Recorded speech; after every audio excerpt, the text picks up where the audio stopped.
Welcome to the Commercial Real Estate 101 Meetup Group. For those of you guys who are tuning in for the first time, we actually do this every other week. We host speakers to talk about a variety of different topics. In today's episode, this is actually a previously recorded episode of another podcast that I run called the Commercial Real Estate Academy podcast. We had the honor and privilege of interviewing Kyle Matthews, the CEO of Matthews Real Estate, one of the fastest growing investment real estate brokerage firms in the world.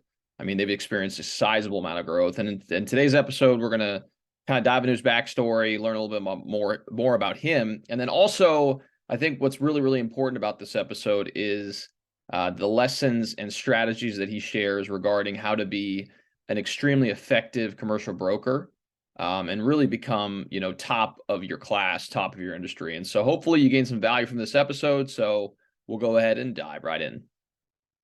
We probably have one of the top people in the world regarding, investment real estate. His brokerage has grown rapidly over the last 7 or 8 years since its inception.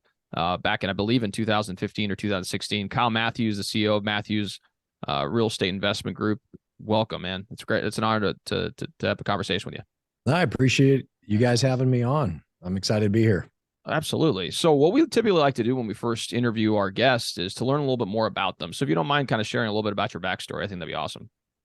Yeah, no problem. Where do you want me to begin? Like beginning? Yeah, of course. And I think how I got into the industry. Yeah, well, that could transition into that. I think getting a perspective on the person helps a lot because, I think part of our evolution as people starts from the beginning. So if you could share that, I think that'd be awesome. Yeah. Gosh, where do I begin? So born in California in 1982. So I'm a nice round 40 years old. But I come from a big family. I got four siblings. So 5 total, including myself, an older sister, 3 younger brothers, mom and dad together. Shout out to Big Clay and Leslie. I grew up, I'll give you something interesting off the bat. I moved about 25 times as a kid. Oftentimes back and forth to locations I had previously lived in. The reason for that is my dad played in the NFL. So he was a linebacker in the National Football League for 19 years. I believe he holds the record for most games ever played at that position. So, he's a tough man in that sense. Most of his career was spent with the Cleveland Browns. So the way it would work during the season, I would live in Cleveland from August to effectively like the end of December, right? And I would do the first semester, kindergarten, grade school, and then all the way to junior high in Cleveland, Ohio. And then after the last regular season game, we would move out to Los Angeles, which is where my mom was from. And they had met at USC. And we live in Los Angeles for the spring semester and the summer. So I did that all the way till I was about 16 years old. My dad played, I think I was a sophomore in high school, if I'm not mistaken. He finished his career with the Atlanta Falcons, most of the time with the Browns, and then the last 3 years at Atlanta Falcons. So grew up in Strongsville, Ohio. And then when I was about 13, when the season came around, we moved to a little town outside Atlanta, Lowburn, Georgia. And I went to middle school and then Parkview High School out there. And then when I was a sophomore in high school, my dad retired. We moved out to Los Angeles full time and finished up high school there. And then ended up having the privilege of going and playing football at USC out in Los Angeles for the Trojans. So yeah, that's kind of the childhood in 3 minutes or less. So obviously there's a lot more to it, but that ultimately put me in a position where right after school, coming out of SC, I got straight into real estate brokerage and ultimately started my career in commercial real estate. That's awesome. Well, and I think the context there is great because it kind of gives us an understanding of you as an individual, because I'm assuming moving back and forth and transitioning, it takes a lot of adaptability, especially as you're a child, because you have your friends or whatever else. And if you're constantly moving around and engaging with different people, you build that fortitude when it comes to that sort of thing. So, yeah, obviously, as you can imagine, we've talked about this a lot within our family about the uniqueness of that experience that I just kind of walked you through, having a dad who played, high profile guy in the NFL, as well as moving back and forth so many times. And it's my opinion. I think most people in my family agree. There's more benefits than drawbacks there. Certainly, it can be hard moving that much. It can be disruptive, just from a schooling perspective, because you know, I always joke there's certain subjects that I don't think I was ever taught, like long division. I think they taught it in the fall in California, in the spring in the South. So like I just missed it. And so my son, who's 12 now, the other day brought over the long division with the check mark. I was like, dude, I can't help you, man. But That's awesome. just a little funny nuance of moving that many times. But I loved it. I loved seeing my friends every 6 months. Like it was like you got all the benefits of being the new kid, which is there's excitement, but none of the drawbacks. Cause I was usually going back and forth to the same school. And, the drawback is like literally when you're the new kid, you don't know anybody. I generally knew, people at the school I was attending. So, I loved, getting to experience different things. It ultimately, as an adult, I moved out of California about 4 years ago, made that transition for myself, at least very easy. Cause it wasn't unfamiliar not to live in California, though I had lived there for a long time. And yeah, to your point, like even when you know people, it builds resiliency, adaptability. You must develop the ability to connect with people, find commonality, and ultimately, in many ways, especially as a kid, get them to like you, because that's important. Especially as a kid, I'd argue to some degree that never goes away, but really as an elementary, middle school, high school, it's so important, for everybody, guy or gal, to be liked and to fit in and to have a social network. And when you're moving back and forth, you definitely, in my opinion, you're put in a position where you're forced to develop those skills if you don't inherently have them. And so all of those things, all of those talents, skills, whatever you want to call it, unbeknownst to me, it was in many ways, good practice for the career I eventually chose, commercial real estate brokerage, where it's there's so much about it. So much about it is about relationships and getting people to like working with you and like doing business with you. The foundation of which has to be based on your ability to execute the assignment, but just getting them to a place of giving you awarding you the opportunity to go to work from many times can become a personality contest. So yeah, you're 100% right. That unique childhood definitely, in my opinion, put me in a position, gave me an advantage when I chose this career. Definitely. Was there a certain aspect to commercial real estate that drew you to that instead of going into any other type of investments or any of that? Or yeah, I one of the things about playing football at SC, especially at that time with Pete Carroll and those guys, Reggie and the talent I was fortunate to play with, is very quickly I recognized I probably would need to find something else to do with my life. It's you may, if you find yourself thinking you're a good player, and I was a safety. So, all of a sudden at USC, you go there to play safety, and there's a guy who plays your position named Troy Polamalu. And you're like, crap, man, I'm probably not going to play very much. The downside is you don't play that much. You don't, you go into there with these big dreams, but the upside of that, outside of just playing with great players, winning lots of games, we won national championships when I was there, was it kind of gives you an early start to pivoting. And so many of my teammates struggled with that, still struggle with that 20 years later, still struggling to move on from football. And that's another conversation for a longer day of, what happens when what you do becomes who you are, and then you can't do it anymore. It's really difficult for them.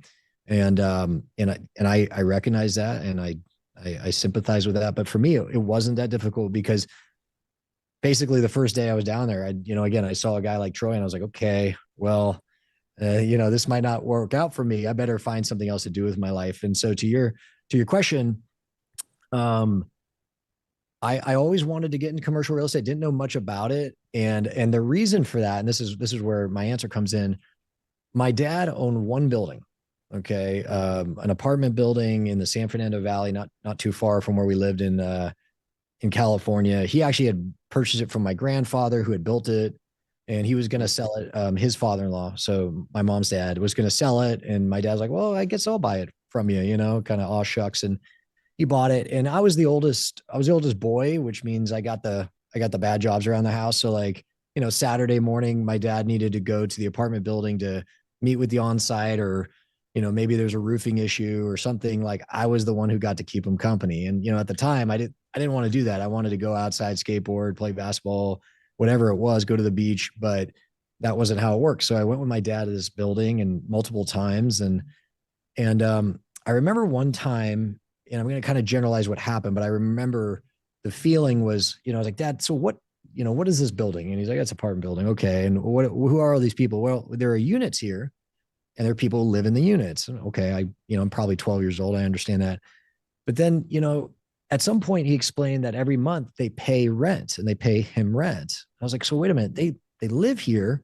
You own the building and every month they have to pay you money. It's like, yeah, he didn't walk me through like the concept of passive income at the time, but it was the first time it dawned on me that if you could just figure out a way to come to own one of these assets, people have to pay you forever, right?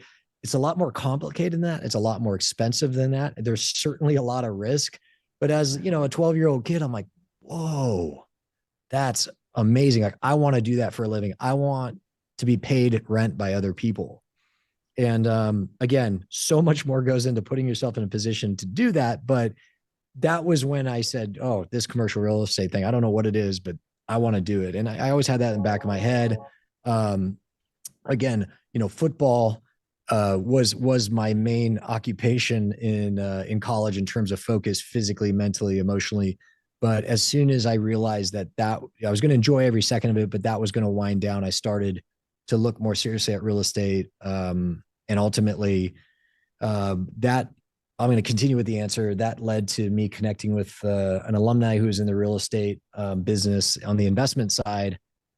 Had just, sat down and grabbed coffee with him and said, I'd love to get into the business. And he said, do you have any experience in real estate? I said, not really. Okay. Do you have any money? I said, I don't have any money.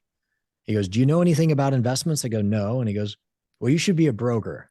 And I go, oh, okay.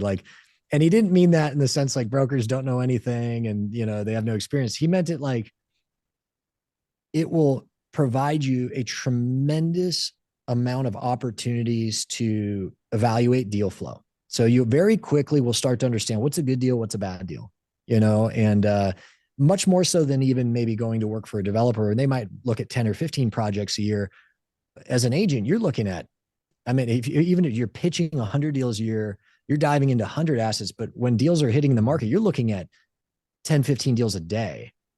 Secondly, he said, look, it's very difficult. I've never done it. I know it's very difficult. Those first couple of years are tough and you don't make much, if any, money. But if you can make it through that, you could do quite well for yourself. And so, I'm sitting there like, okay, I could understand investments better. I could possibly make a lot of money. And I said, this sounds like a great opportunity for me and what I'm looking to do. And this guy was kind enough to introduce me to some top agents at some firms. And my dad, who I love very much, said, you need to take the first job offered to you. Like, you don't get to sit around waiting for the perfect, this was I guess now that I'm 40, I get to say this is old school, right? Like I'm, back in the day guy. So yeah, I just interviewed at, CB, Cushman, Marcus and Millichap. And the first person who called me back was Jonathan Weiss at Marcus and Millichap. And, 10 seconds in, I said, I'm in. Didn't even ask how much I get paid because it turns out I don't get paid anything. But I just said, done, sign me up. I'll see you Monday. So that's how I got interested and ultimately into the business.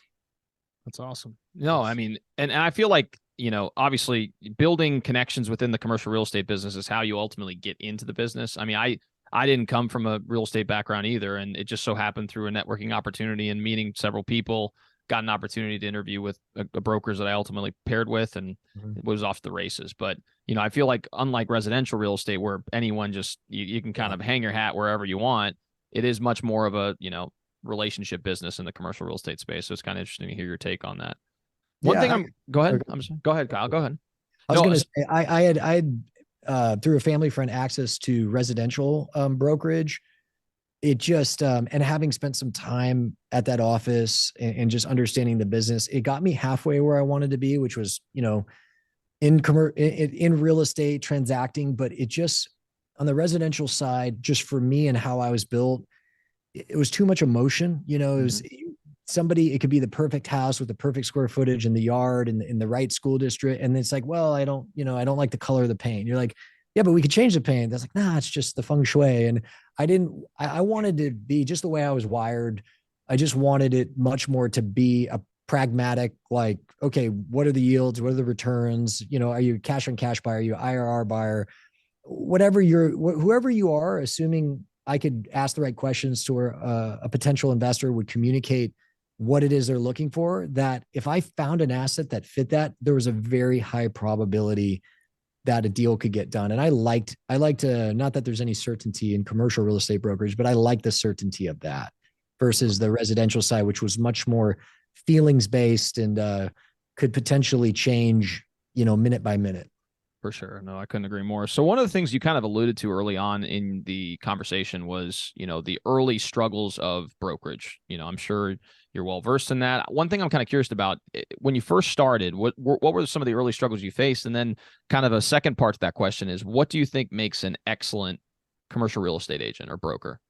Yeah, mental toughness, candidly. And I'll get to that. So early on, tremendous struggle, however you could lay out the worst start to brokerage, that was what I experienced. So, in kind of no particular order, I didn't close a deal for 17 months. And that was a very hard, physically hard, but like really mentally and emotionally, in many cases, kind of demoralizing. I didn't know anything about commercial risk. I didn't know how to underwrite assets. I didn't know how to ask the right questions, even understand what was important to potential investors. I didn't understand the relationships between current rents and market rents. I just didn't know anything. Again, in college, for right or for wrong, I was very focused on athletics. It was very important to me. I had a phenomenal experience. I wasn't one of those college kids that was taking real estate finance classes and then going and interning at like the developer's office down the road. And so I just came in very unskilled and I lacked general knowledge. And so the first 17 months, that was my education. And so what made it harder was I was working harder than any human being at the company I was at. Like anyone that I could not only see, but even remotely connect with. Once it kind of came out in the conversation, I got in the office every day at 5:45 and I'd stay till 8:30 at 9 every day, Monday through Friday. And then I was also in the office Saturday for usually 7 to 8 hours. So I'm not saying I'm the only person who's ever worked those hours. I doubt that. I think there's people who probably work longer than that, but that was it. I remember my first week at the office, I went in and, I knew I didn't know much about real estate, but I was like, no one's going to outwork me. And I went to my manager's office and said, hey, who's the first guy in? And, he pointed, that guy over there. Okay, what time does he get in? Usually 6:15 in the morning. I said, okay, I'm going to beat that guy in. And I said, who stays the latest? He's like, oh, it's that guy over there. And what time did you stay? Like 8:15, 8:30. I was like, okay, I'm going to stay later than that guy. So I said, I'm kind of like simple-minded in that. Okay, I know I don't know that much about real estate. I feel like I have some degree of intelligence. That's up for debate. I'd let others decide, but I can control work ethic and I can outwork anybody. And so ultimately it was me saying, look, if I just come in before everyone and I stay after everyone and I just kind of do what I'm trained to do, I got to think I'm going to be successful. Right. And I got to think like I'll make it. Now, am I going to make millions and millions of dollars and be the number one agent? Like I hoped so, but I felt like I knew that was hope. It was like, well, I hope I get there. But what I knew is that if I just am the first one in and the last one out and I'm coachable, and I just can apply what I'm being coached, like I'll make it. Like, I don't know. That was just how like my monkey brain thought. It was like, pretty simple-minded guy. And well, I was right and I was wrong. I was wrong in that. It took longer than anyone, but I was right that eventually I did make it. It just, that first, year and a half was so difficult, not just because I was working long hours and, I wasn't taking care of myself in terms I was like eating crappy food. I didn't know what I do now about health and nutrition and diet. Again, this is how you get old. It's like, well, back when I was your age, like we didn't talk about the food we ate. It's like, well, yeah, I could have done myself better favors, not crush, 1,500 calorie, Chinese food lunches and then put myself basically into a coma from 2 to 4. But I pushed through that. And it was just, what was really hard was seeing other guys and gals who came out of training right before me, same time, even after, close deals before me. Um, but I was working so much harder than they were. And that was, it felt, I've never had victim mentality. I'm not a victim. I have agency over my life. I don't want to say it was unequitable. It just felt confused. It was confusing. It was like, wait a minute. I'm making 500 cold calls or more religiously every week, talking to 80 to 120 people a week. I'm going on 5 to 6 meetings a week. I'm presenting 2 proposals a week. I am doing it exactly how they taught me, but to a magnitude more than anyone else. Like, I am doing more than anyone else. I meet these people. I don't think they're smarter than me. I'm not saying I'm smarter than them, but they're not smarter than me. Maybe they know a little bit more about, like, what is happening. This is so frustrating, but I was never going to quit. I've never quit anything in my life. I wasn't allowed to quit as a kid, and that just became my DNA. And so I say, I can't quit. I don't care if it takes me 20 years. Like, they're going to have to, like, forcibly remove me from this office before I quit this. Like, I will never accept failure. I'm not a failure. And so I'm failing, but there's a difference between failing and being a failure. Failure is accepting it. Failing is just, you fell short of what your goal was. And so, that first year and a half was brutal. I was working, whatever that is, 80, 90 hours a week. I was putting on weight, wasn't working out. I was, my wife at the time I was dating, I didn't see her very often. So I wasn't the most, connected, boyfriend in the world. You miss the family dinners on Saturday night. It was just, in the moment, it's like a dark period of your life where you're like, oh my God, this is so hard. But then, like, anything that's really hard, you look back, it's like absence makes the heart grow fond. And I'm like, man, those were the good old days. Like, well, it certainly didn't feel like it when I was in them, but but now I look back and I literally, whenever I allow myself to think back in that period of my life, the first year or two were so hard. Like, I literally can't stop smiling, because I know that it was those struggles I was going through. It was those trials and tribulations. It was the growth, both personally and professionally, the skill sets I was developing. Maybe not as fast as I wanted, but I was developing skills. The client relationships I was beginning, I was planting a seed. It hadn't grown yet, but, like, I was putting seeds in the ground metaphorically. Like, that was what ultimately allowed me to do what I did professionally. I didn't know it at the time. And so you just got to have the mental discipline not to give up. That's awesome. No, that's great advice. And I mean, obviously those 17 months weren't in vain. I mean, you were refining the skills that ultimately led you to achieving great success over time. But it took that mental fortitude, as you had alluded to. And would you say that that's the best indicator of success in the industry? Yes, I will. And I'll get to that because I still don't know how to test for it. So, I always tell people, like, I host trainings here every year. We have new training classes. This year we'll probably hire 200 agents, most of them almost all brand new to the business. Most of them out of college. Though we hire people who are new to the business, making a career change. And I always say, like, because I want them to prepare for what's coming, which is, it's going to be hard. You're probably not going to make as much money or as fast as you think, but don't worry. It could be worse. You could do what I do. It's a 17 months of not closing a deal.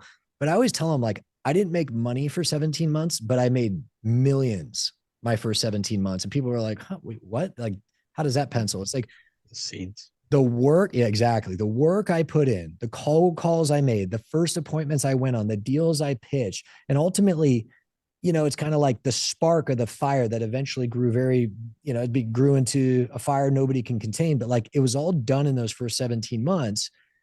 I just didn't get the check in the first 17 months. Like, there are deals. I remember there was a deal like 8 years in. It was a big deal closed, very, very sizable compensation associated with the deal. And, I look and I'm like, man, where did this deal come from? I was like, okay, well, here's the seller. Where did the seller come from? It's like, well, it came from this thing that traced back to this. And it was a referral from that, from a cold call I made in my 4th month in the business. And so I always tell people, like, you may not get a check your first year or two in the business, but you're making millions if you're showing up, working 14, 15-hour days, making cold calls, meeting with clients, presenting proposals. You are literally making millions of dollars. I just can't tell you when the money is going to show up. And no one will convince me otherwise of that. Like, I know this to be true. So that's what I say about the first year in terms of not making money. I actually made a lot of money. I just didn't get the checks for many, many years. In terms of identifying who's going to be good, who's not, who's going to make it, who's not, intelligence, help. I said there's only one determinant. There's lots of accelerators. There's only one determinant. Determinant is mental toughness and grit, right? Accelerators, intelligence. Someone who's just naturally intelligent, who picks things up, that's an accelerator. someone who has a high degree of emotional intelligence, someone who just, you drop them in a room and within 5 minutes they're gonna be friends with everyone. That's an accelerator. It's an accelerant. Like let me get back to intelligence. I've met brokers who do very well, and I'm not naming names, who you meet them and you're like, okay, like maybe they're not stupid, but they're not Elon Musk, right? They're not figuring out how to fly rockets to the moon and back. So, but they just keep showing up. They keep doing the job. They're fundamentally sound. They keep the client's interests at heart. They know their market.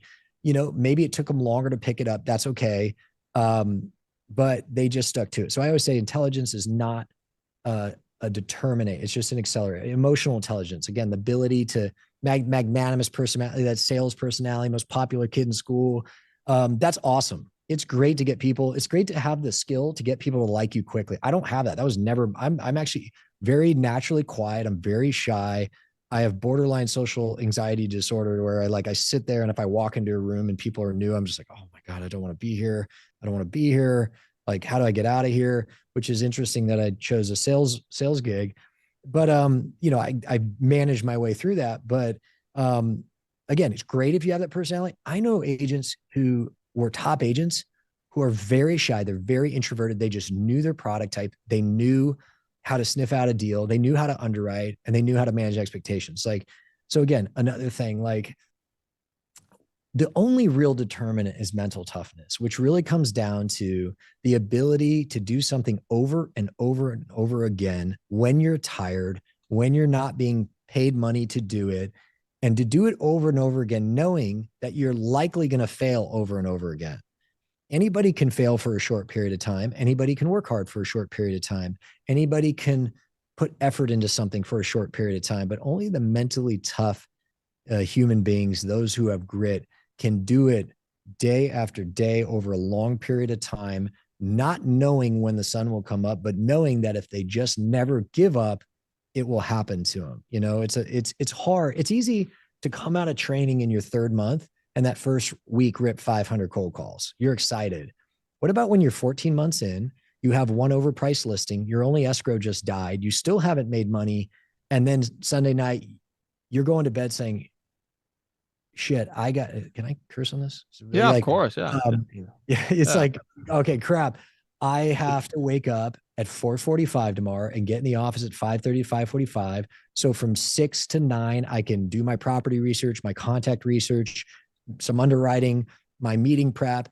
From 9 to 5, if I'm not meeting with an owner, making 100 cold calls a day, then replying to emails throughout the day, but closing it out from 5 to 7, then from 7 to 8:30 doing my finish up work for the day. And I have nothing moving forward. My deals are dead. I feel like I'm failing, and I have to keep doing this. That takes a very mentally tough person, or crazy, or both. But it's a very unique industry in that sense. I'm not saying, look, every job's tough. I've only lived my life. I can never know what people go through until I walk a mile in their shoes, and I never will. So I could only tell you what my experience as a broker is like. That's a very, very challenging mind game. I'd say the numbers play that out, especially in the private client world, where you're not coming through an analyst position where you're an analyst for 3 to 5 years for a brokerage team, where eventually over time you slowly assimilate into a production role. I look at that as a very easy route to brokerage. I'm talking old school, traditional, here's a phone, go make it happen, straight commission. You've no book of business coming in. It's a tough road. And that's why, 90% of people fail. I'm not at Matthews, not at this company. We could talk about that later, but the company I started at, I remember in training, there were 61, 62 people in the room, and the beginning of training, they're like, take a look around. The people running the training were like, in 2 years, only 2 of you will be left. 95% of people fail. And I remember thinking, well, that ain't going to be me. I'm sure everybody thought that, but credit to them, though it's probably not a credit to their training. 2 years from that day, literally there were 2 people left, me and another guy from a New York office who's still in the business and crushing it. And I was like, oh my God, they were right. Everyone was gone. And it's not because the training was bad. It's not because the tools and resources weren't there. It's because it's hard. It's really, really hard. You can make a ton of money in commercial real estate brokerage. All the reasons I said I got into the business are real. They exist. They're actually bigger and better than I ever could have imagined. So, but why do most people quit? Because it's so difficult. Absolutely. So it kind of brings me up to the next question here. It's kind of a two-part. One is what made you decide, going through all that training and all your years of experience, to start your own shop? And then what were some of the struggles as you grew your team or grew your company? Yeah, I've obviously a lot goes into the story, but I've been asked this question a lot. So I think I've got the elevator pitch down pretty well. So I'll give you the condensed version. It was, I was at a publicly traded brokerage company at the time. I was coming off being their number one producer globally. This was 2014, so early 2015. The way my business worked, I was in investment sales, in retail. So think shopping centers and single tenant net lease, Starbucks, Walgreens, those type. That was the type of product I focused in. We had, the company had multifamily, investment professionals, industrial, hospitality, but I was retail. So what's I would say unique about retail, amongst many things, is the geographic disparity in terms of how assets are spread out, right? You look at, like, I'm here in Nashville. There might be 2,000 apartment buildings in Nashville, right? Maybe more, because multifamily buildings, you could have 20 on the same block. Retail is much more spread out. And so you might only have 300 or 400. So generally you got to work multiple cities. Oftentimes you got to work multiple states. It just depends on where you're located. And in the net lease world, it's basically everywhere. You may have a broker who's like, oh, I specialize in representing sellers and buyers of drugstores. So CVS, Walgreens, Rite Aid. Well, you might transact over 10 states. And so I was at a company, this big company, they were going public, and they were looking to kind of update their policies as it relates to doing deals outside of your core market. So they came to me, and this is after, a really great year. And they said, hey, I know you're in Southern California, but you're doing deals in Texas or Illinois or Florida or, wherever. Well, moving forward, when you do those deals in those states, we're going to need you to pay the local agents, 20, 30, 50%, whatever deal the corporate office had made with that local team. We need you to pay that, is like kind of a exclusive market coverage rights, or what we call a tax. And I was like, well, but why? Like, they're not adding value. They're not helping me win the deal. If they add value, of course, I bring people in all the time if I see the value. If there's no value, why would I do that? And they're like, well, because we're going public, we got to clean this up. There's, we have thousands of agents, and yeah, you had, you're number one guy, but still there's more of them than you. And it just kind of got to this point where it just mathematically, it would have been detrimental, to put it lightly, to my business. I had 6 or 7 mentees at the time, younger agents that had called me, most of them like my younger brother's friends, who had called and asked if I could take time out of my career to mentor them, which I agreed to. And then, they had their business that I worked with them on. Their business was also, a wider region, so they would have been affected. And I couldn't in good conscience agree to that structure. So unlike most exits, mine was it was very amicable. It was very talked through and understood. And while they were very sad to see me go, they understood why. I wasn't looking to leave, but it was just, they had a bigger opportunity in terms of taking the company public. It ended up going really well for them. They did great. But it put me in this position where I had to leave. And in evaluating some of the other brokerage companies nationally, I'll go CBRE, JLL, it was the same structure. It's like, look, if you do a deal in a different market, you have to pay that agent. And I just honestly, philosophically, don't agree with that. I think that's a form of socialism. It's like, hey, if that was their market, how could someone like me ever come in and get the deal? Like, they're sleeping.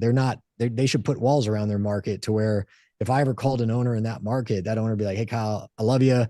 Appreciate the call. If I have a deal where I was at the time, Southern California, I'm going to hire you, but this deal in Texas or this deal in Illinois, wherever, I'm going with the local guy, because that's my guy. So I didn't just, not only the math didn't work out, I just philosophically don't agree with that concept.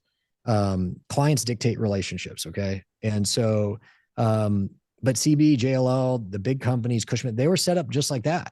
So it didn't solve my problem going to one of those.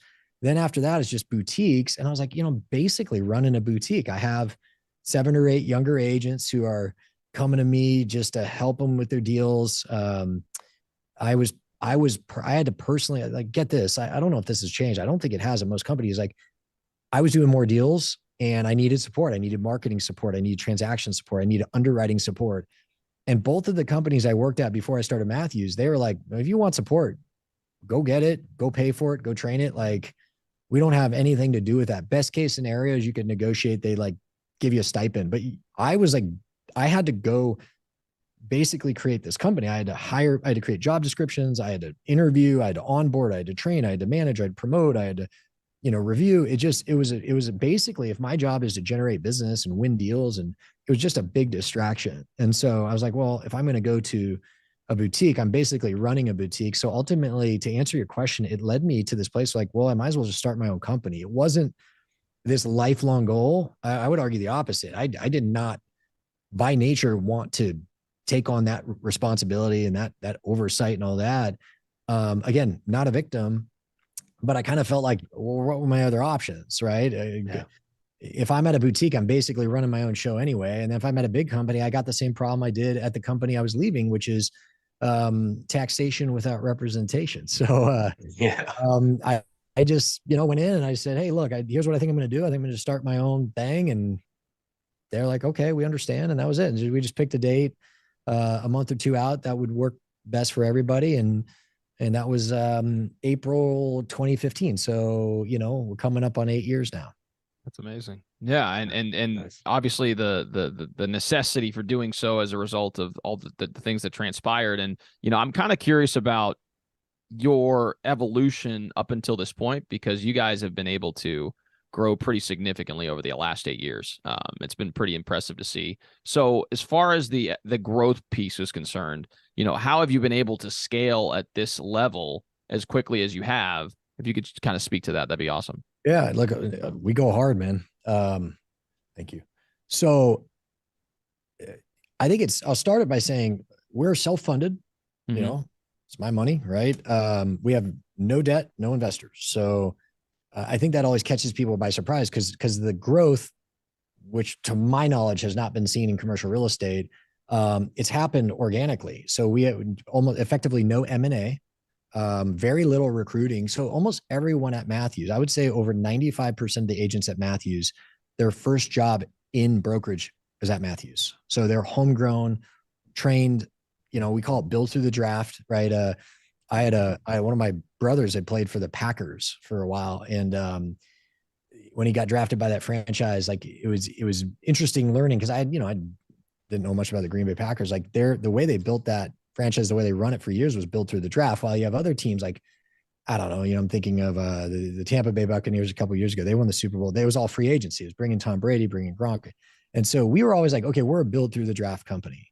And so somehow, and I'll walk you through in my opinion how, but in 7.5 years, we went from one office to, I think we have 18. We went from, 10 agents to 500, 7 employees to 120, 130 employees. And just, we did it. I mean, we just go so hard. Like, the culture of a company is a shadow of the CEO, right? So it's hard to hide out at a company and not go full speed and not want to be the absolute best, the greatest of all time at what you do. I don't care if you're a marketing production person, the junior cold caller, or the CEO. Like, I want to be the greatest that has ever done this. And like every morning I wake up and I said, that is what I'm here to do, is that when the day comes, I hang up my cleats for whatever it's worth.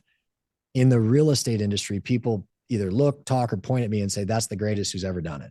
And so that becomes like the ethos of the company. And not that everybody does it, and and I'm not saying it's perfect, but our agents, when I say, okay, you need to get in at 6 a.m. Like you're asking me, hey, Kyle, what does it take to be successful? Right. That's ultimately what they're asking. They really want to be successful. Kyle, you were successful in brokerage. What do I need to do? I was like, well, let me tell you what I did. And let's start there. So I got in at 6. I stayed till 8:30. I made 500 cold calls. I went on 4 meetings to 5 meetings a week. I presented, generally speaking, 2 proposals a week. And oh, by the way, like I had no support. I didn't know anything about real estate. I had to do everything myself. So like at Matthews, where they have a lot more, I don't think it's going to take you 17 months to close the deal. I think you're going to be a lot more successful. And that's what we see. And so I think the average age of our agents is like 25, 26 years old, and yet we have, I'd be hard pressed to find another company anywhere, a company's much bigger than us, who've put the amount of talent in the industry that we have over the last 7 years. In fact, I'd bet my money there's no one close. And we're not the biggest company. It's just, this is our program. We hire skill sets, not mindsets. I mean, we hire mindsets, not skill sets. We hire mentality, because I can teach you a skill set. I could teach you how to underwrite. I could teach you how to communicate your value of rep. I could teach you how to talk to an owner about features and benefits. I could teach you, how to draft a listing agreement. I can't teach you how to be an absolute killer. I can't teach you how to be a dog. And just, I always say there's two types of people. Everybody wants to be successful, but few need to be successful. I can't teach you how to need to be successful. I always say it's a need to be successful is like Maslow's hierarchy needs. Is a basic need. Okay. The basic needs are understood to be air, water, food, and shelter. If you don't have one of those four, you're going to die. It's like air. If you don't have air, you die in 3 minutes. Water, you die in 3 days. Food, you die in 3 weeks. And shelter, you just eventually succumb. I say at Matthews, there's a fifth basic need. It's success.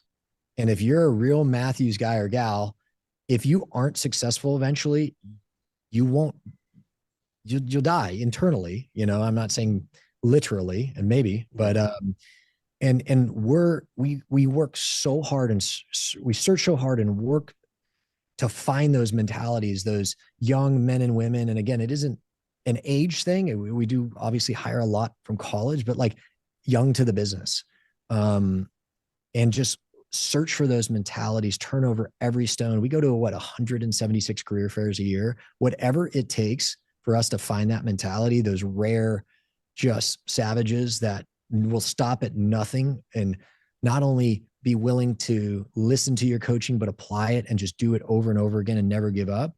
And my long answer to your short question is like, that's how we've done it.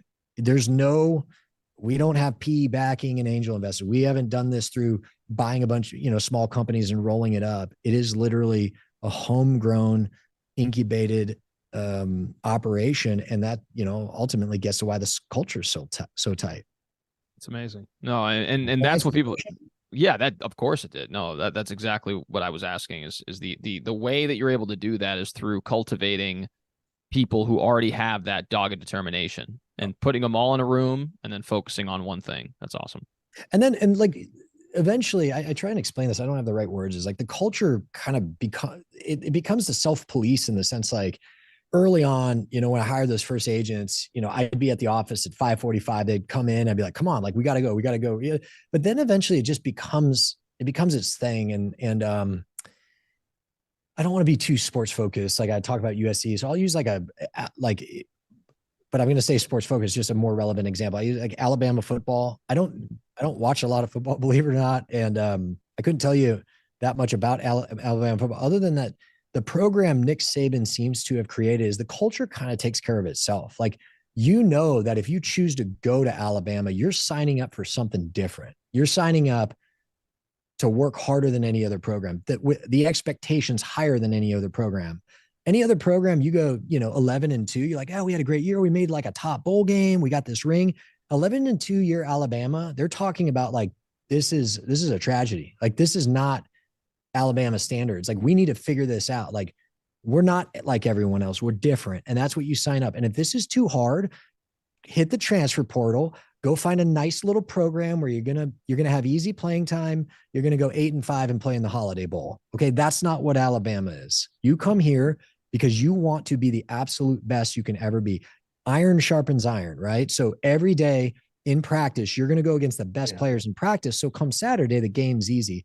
It's that same concept, that same energy that, to the best of my abilities, we look to create here at Matthews, right? And so, maybe the weakest guy or gal in a Matthews office might be the hardest worker at another company. That's probably true, candidly.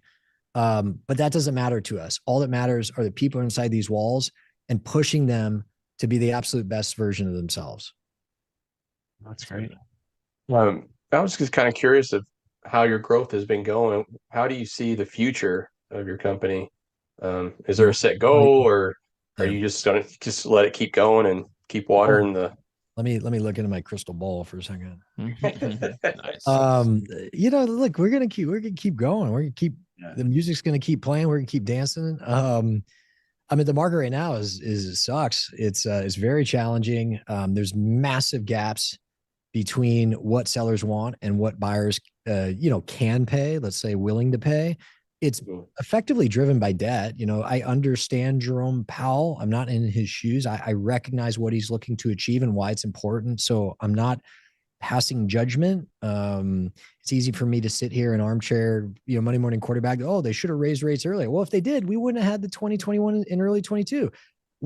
Guys, real estate owners, investors, brokers, we were making so much money in 21 and 22. And I guarantee you, most of us thought it was because we were that good. We're not that good. Just like right now where it's really difficult, we're not that bad. So you can't have all the upside, none of the downside. So, the Fed's on this rate hike, committed to rate hikes to what is it? Reestablishing price stability, I think was his word. So I get it. It is what it is. But it's created this massive gap, and it's up to agents to bridge that gap. It's up to agents to, when they talk to sellers, from the moment they speak to them and the moment they meet with them, to manage those expectations, bring the price expectations down, not because they should be less, but because it's just where the market, an owner goes, oh, well, 6 months ago, this deal trades like, and 6 months ago, rates were here. Like, the market's changed. And at the same time, walking a buyer through, like, there is still value add on this deal. There is still upside on this deal. Like, the fundamentals, most of the operating fundamentals of real estate are still very good right now. I know there's some markets in multifamily, you're starting to see some rent softening, some vacancy increases. But, I know in some niche products, like whether self-storage, or industrials rocking, retail's doing great. Like, I mean, look at the jobs report. That's the problem. That's why Powell is it's people are still getting hired and spending money. So the operating fundamentals are there, and it's up to us as agents to bridge that gap. It's just sometimes that gap is too big, and that's why you see less deals. And it's, I know it's really tough for capital markets agents around the country. I can tell you, all things being considered, we're doing really well, but it's still much more difficult today than 18 months ago. Your question is, what does the future hold? Or right now, we are full. I mean, right now we will continue to be full speed ahead. We're going to hire another 200 agents new to the industry this year. We're going to train them up. We're going to provide them a best in class support platform, database, production, technology, digital marketing, financial analysis. But they got to pick up the phone. They got to make the calls. They got to set the meetings, and they have to ask good questions, listen, and then figure out a way to add value to real estate owners' holdings. That's what we do. We're service providers. So assuming we can continue to do that like we have, we're going to keep growing. We're going to keep adding offices. I will say, in the last year, I don't know what happened. We just got big. This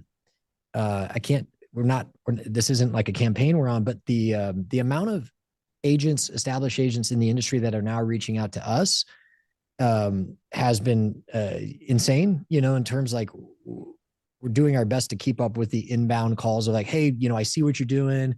I saw you're opening an office in my market. It's not that I'm looking to make a move, but, I'd love to hear what you guys have to say. So I'd say for the first time ever in our history, we're having a lot of the senior agent conversations. So it's a combination of our foundational growth strategy of hiring new, training them up, getting really good mentor-mentee relationships going. But probably for the first time, having some senior agents who see the support, the culture, and the opportunity within Matthews, and that seems to be accelerating our growth. So we're full speed ahead. It's be greedy when others are fearful. If no one's ever said that, I'll coin that term, right? But yeah, it's more of the same from us, candidly. That's amazing. Yeah, no, and doubling down when times are tough is the method is a method that will serve you guys well long term. You got to have the cash to do it, right? Yeah. And then you got. Let me. If you're a smaller company or privately held, you got to have the cash to do it. And most smaller companies don't have that discipline. Like in 2021 and 22, they make tons of money. What do? Most owners sweep the cash. They sweep the cash. They leave enough to cover their payroll for the next 6 months, but they sweep all the cash because they think they're that good, because they think it's going to last forever. And then they go buy buildings. They fund their kids' colleges. They buy a boat, whatever, they invest the money. And then the market turns quick and they're like, oh crap, like this isn't good. Right. And that's what most boutiques do. And that's why you see there's already 3 companies that I've seen effectively implode in the last 6 months, real small brokerage companies that I'm aware of that just, they can't even pay their agents anymore. And it's like, how does that happen? It's like they sweep the cash. Then you look at the public companies in my space, they have all the cash in the world, but they're public. They're quarter by quarter. They have boards. And I don't know if you saw this, their fourth quarter 2022 annual and their fourth quarter reports were brutal. It was really bad for them.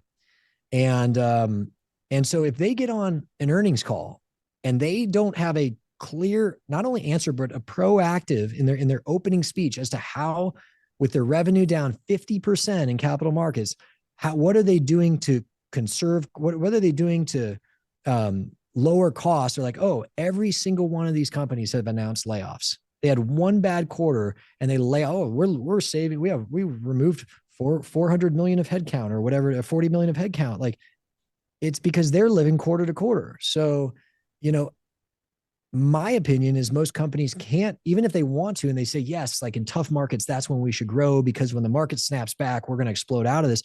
They can't. Public companies struggle because they have a different set of bosses, right? And it's the public markets.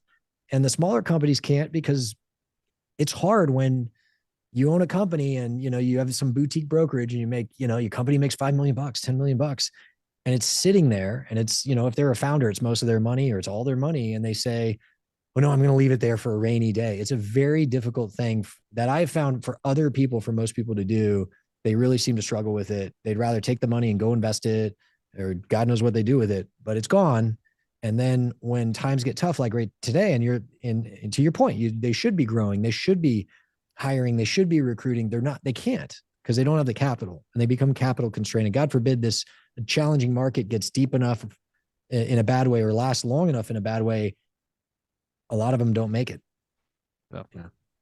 Well, that's some great insights for sure. So one of the things we typically like to ask, so first off, Kyle, we greatly appreciate your time. I know you're a very busy individual. And so one of the things we like to ask near the end of our podcast episode is we like to ask our guests to contribute as far as what the commercial real estate treasure chest. It's a repository of resources that we make available to our audience. A lot of our guests have contributed helpful PDFs, spreadsheets, really anything they feel would be of value to the audience. I don't know if you have something that you'd be willing to contribute. I do. I was just, was thinking about your question, and we've talked a lot about that first year and how difficult it was and what separates, or what do we train? How come here have we've been successful? And it really comes down to that grind, that work ethic. So I actually have, I think I labeled it as so cheesy, the $1 million agent schedule. I'm like a 22-year-old, like I want to be $1 million agent. But I have, my schedule is very straightforward, very disciplined from my first couple of years. And like, I broke it down to like 15-minute increments. And from the time I wake up to what I do right before I go to bed and everything in between. Obviously, if you're in brokerage, you can use it, right? Just, okay, here are the hours I cold call, here are the hours I set meetings.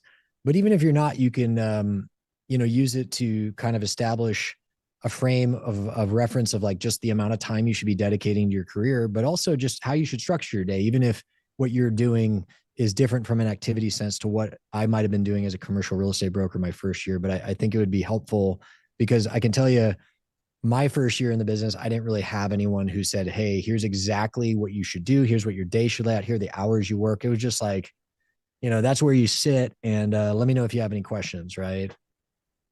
Yeah. So, no, providing that would be helpful for sure. Having a frame of reference and understanding of what you do on a day-to-day and follow that level of success would be helpful. So we appreciate that contribution, and we'll include that in the repository as well. It's all good. Absolutely.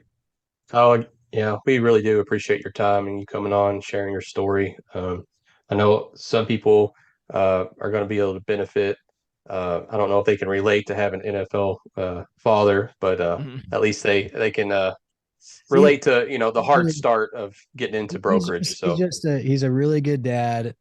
He's just a dad. He's just a guy who happened to play football. So he's a very normal guy. If you saw him, you wouldn't even know. He doesn't talk about it. And as a family, it's again, what allowed us to pivot is it was just what we did for a minute. Obviously brothers, dad, uncle, cousins, they did it a lot longer than I did. It's just something I did. It's not who I am. Yeah. But Also, I know that some people are going to want to get in touch with you. You got a lot going on, but how would they get in touch with you? Email or? Yeah, so I mean, a couple ways. I mean, the easiest historically is just email me. Like, I think people are surprised at how responsive I am. It's the broker heart in me. I was a broker for so long that when you have clients, whether you're on vacation, whether it's 11 o'clock at night or 4:30 in the morning, like when that client reaches out, it is your responsibility to get back to them. And so even though people reach out, they're not necessarily a client. Like I still have that mindset and mentality. So you could just email. I also recently have my social media guys like, yo, plug the social. So I have social media now. In the last 6 months, they started an Instagram. What is it? Kyle Matthews, CEO. Oh, there you go. I have a Twitter, which is, I think, same name. I'm on LinkedIn. I've been on LinkedIn for years. Not, historically wasn't crazy active, but like, again, these guys are pushing me to push out content. They're like, hey, a lot of people would love to hear from you about, whatever it is. So I am making the effort. I know they wish I did more, but between the company, the 4 kids and everything in between, there's only so much time. So email, but you could send me a message through Instagram, Twitter, LinkedIn, whatever. I within 24 hours, I'll probably see it, and then I'll do my best to respond as quickly as possible. That's amazing. No, really. And so we'll include that in the show notes. So if you guys are watching this on YouTube, feel free to go ahead in the description and access that. Also, if you guys are listening to this in a podcast format, whether it's Apple Podcast, Spotify, it'll be in the description as well. So again, Kyle, thank you so much for your time. We greatly appreciate you taking some time out of your busy schedule to be able to sit with us today.